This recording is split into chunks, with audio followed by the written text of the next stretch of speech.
क्या आपके जोड़ों में दर्द रहता है या फिर आपको बुखार हो गया है, या आपकी नज़र कमज़ोर है और इसके साथ साथ आप खून की कमी का शिकार भी हैं, या आपका ब्लड प्रेशर बहुत ज़्यादा हाई रहता है और आप इसको कम करना चाहते हैं, या आपका मैदा ख़राब रहता है, आपको मैदे के मसाइल का सामना करना पड़ता है और आप चाहते हैं कि इससे निजात मिल जाए। आपके इन तमाम मसाइल का हल आज के इस वीडियो में मौजूद है, इसलिए इस वीडियो का एंड तक लाजमी देखें।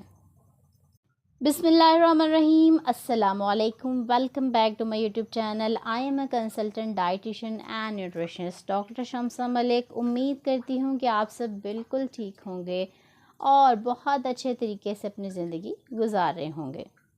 जी, तो आज के इस वीडियो में मैं बात करूँगी कि तुलसी के पत्तों के क्या फ़वाइद हैं। अगर आप तुलसी के बीज इस्तेमाल करते हैं तब आपको कौन से फ़वाइद मिल सकते हैं, और तुलसी का पौधा कितनी ज़्यादा अहमियत का हामिल है, या आपको किन किन बीमारियों से बचा सकता है।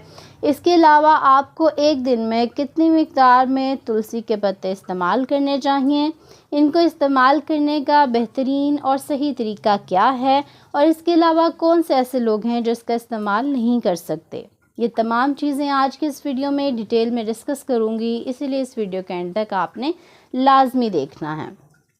सबसे पहले बात कर लेती हूँ उन तमाम अहम न्यूट्रिएंट्स की, उन तमाम अहम ग़िज़ाई अज्जा की जो कि तुलसी में पाए जाते हैं। अगर आप इसका बीज इस्तेमाल करते हैं, इसके पत्तों का इस्तेमाल करते हैं, तो आपको ये तमाम चीज़ें मिल सकती हैं। नंबर 1, तुलसी बहुत ज़्यादा रिच होती है जिंक में, जो कि बहुत ही इम्पॉर्टेंट मिनरल है, आपकी बॉडी में बहुत से फंक्शंस परफॉर्म करता है।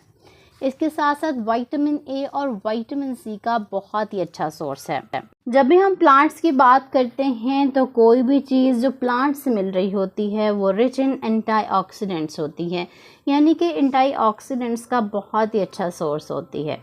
जब एंटीऑक्सीडेंट्स की बात करती हूँ, एंटीऑक्सीडेंट्स आपकी बॉडी से फ्री रेडिकल्स यानी कि जहरीले मादों को निकालकर आपको बहुत सी बीमारियों से बचाते हैं, जिसकी वजह से आप कैंसर जैसे मर्ज से भी निजात हासिल कर सकते हैं। इसके अलावा तुखमलंगा, जिसे तुखमलंगा कहा जाता है, वो भी तुलसी का ही बीज होता है। सबसे पहला फ़ायदा ये है कि अगर आपको बुखार हो गया है तो तुलसी के पत्ते आपके लिए बहुत मुफीद हैं। आपने तुलसी के पत्तों का कहवा बना कर लेना है। 1 से 2 बार लेंगे तो आपको काफ़ी हद तक बुखार से निजात मिल जाएगी। नंबर 2, अगर आप मलेरिया का शिकार हैं तब भी तुलसी के पत्तों का कहवा आपके लिए बहुत मुफीद है, क्योंकि ये इम्यूनिटी बूस्टर के तौर पे काम करता है, आपकी क़ुव्वत मुदाफ़त को बढ़ाता है। इसमें विटामिन सी बहुत अच्छी मिक़दार में पाया जाता है, इसीलिए आप बहुत सी बीमारियों से बच सकते हैं। तुलसी में विटामिन ए बहुत अच्छी मिक़दार में पाया जाता है, इसीलिए ये ना सिर्फ आपकी नज़र को तेज़ करता है बल्कि आपको आँखों से मुतल्लिक़ बहुत सी बीमारियों से भी बचाता है। अगर आप खून की कमी का शिकार हैं तो आपने तुलसी के पत्तों का लाजमी इस्तेमाल करना है, इससे आपके खून की कमी का मसला भी हल हो जाएगा। इसके अलावा आप तुखमलंगा भी इस्तेमाल कर सकते हैं। अगर आप जोड़ों के दर्द का शिकार हैं या आपके घर में से कोई जोड़ों के दर्द का शिकार है, जॉइंट पेन का मसला है, आर्थराइटिस का मसला है, आपकी बॉडी पे इन्फ्लेमेशन हो जाती है, तब भी आप तुलसी का इस्तेमाल कर सकते हैं। इसके अलावा तुखमलंगा बहुत ही मुफीद है, तुलसी के पत्तों का कहवा बहुत अच्छा है।